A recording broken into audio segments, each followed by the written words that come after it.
And wait just a second, they're making the same pose. Hey guys, it's Silver, and today I'm going to be unboxing and reviewing the new Mewtwo figure from Wicked Cool Toys, and this is part of their Detective Pikachu lineup. I have previously reviewed the Bulbasaur and Pikachu figure from them, and I will leave a little eye up here where you could click on that if you have not seen that video yet. But Mewtwo has been the figure I've been curious about the most. He is definitely very interesting looking in the movie, so looking at the packaging here, same thing as the Bulbasaur and Pikachu packaging. Nothing really much to say about that, so let's pop it open.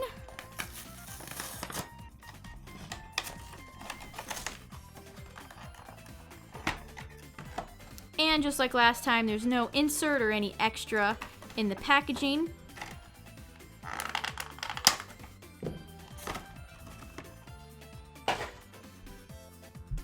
So getting just a little bit closer here so you can actually see the figure, I did notice that there is actually articulation with the tail, which is pretty cool, compared to both Bulbasaur and Pikachu who had no articulation.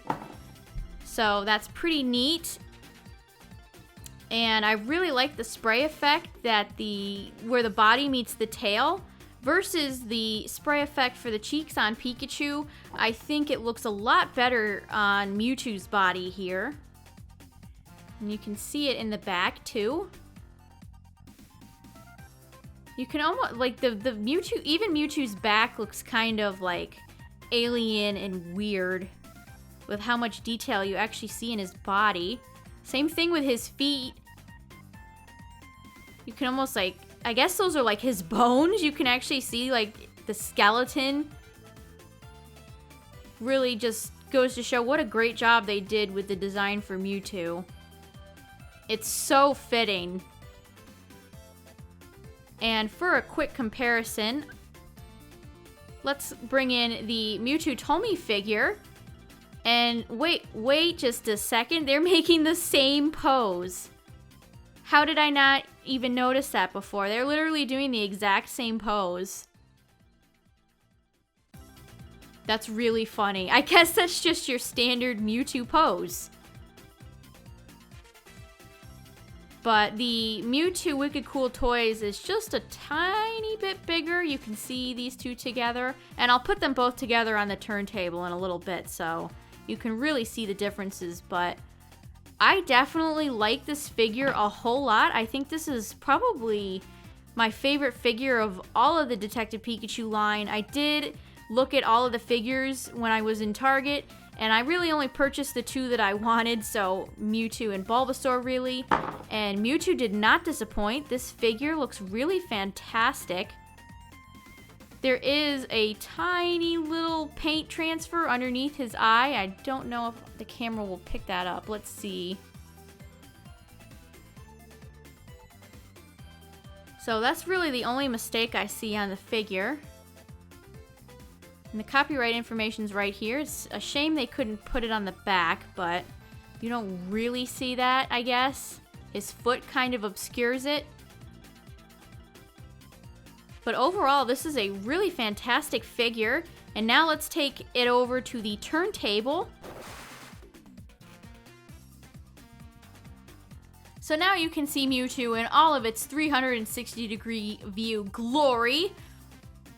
Like I said before, I'm really impressed by this figure. They really nailed just how alien Mewtwo really looks in the movie. Pretty perfect one-for-one copy, I think.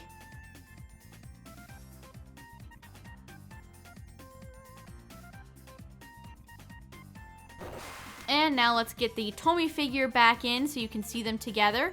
And heck, why not? Let's throw in the Mewtwo D-Arts figure. You guys remember me reviewing that all those years ago? Well, here they all are. I have a ton of Mewtwo figures still, so I could compare Mewtwo figures for days. But you can see all the Mewtwo figures here. I definitely think if you're a fan of Mewtwo, this is a great figure to add to your collection. It's just so unique looking with how realistic it looks. And it doesn't look cheap or kind of bootleggish like I thought the Detective Pikachu figure looked. So yeah, I really like this figure, and I'll leave a link in the description down below as to where you can purchase it if you're interested in buying it yourself. And I have a question for you guys, and that is, which of the Pokemon from the movie do you think looks the best? I definitely have to go with, I think, Mewtwo, but Bulbasaur and Charmander and Squirtle also look really adorable. And of course, there's Detective Pikachu himself. It's such a stark contrast to the Paramount Sonic, which is just horrifying. So I'm so glad that the people who worked on this movie actually cared enough to make the Pokemon look good. So yeah, be sure to tell me in the comments down below which of the Pokemon from Detective Pikachu you think looks the best. Thank you all so very much for watching. I hope you all have a lovely day, and I'll see you all in the next one.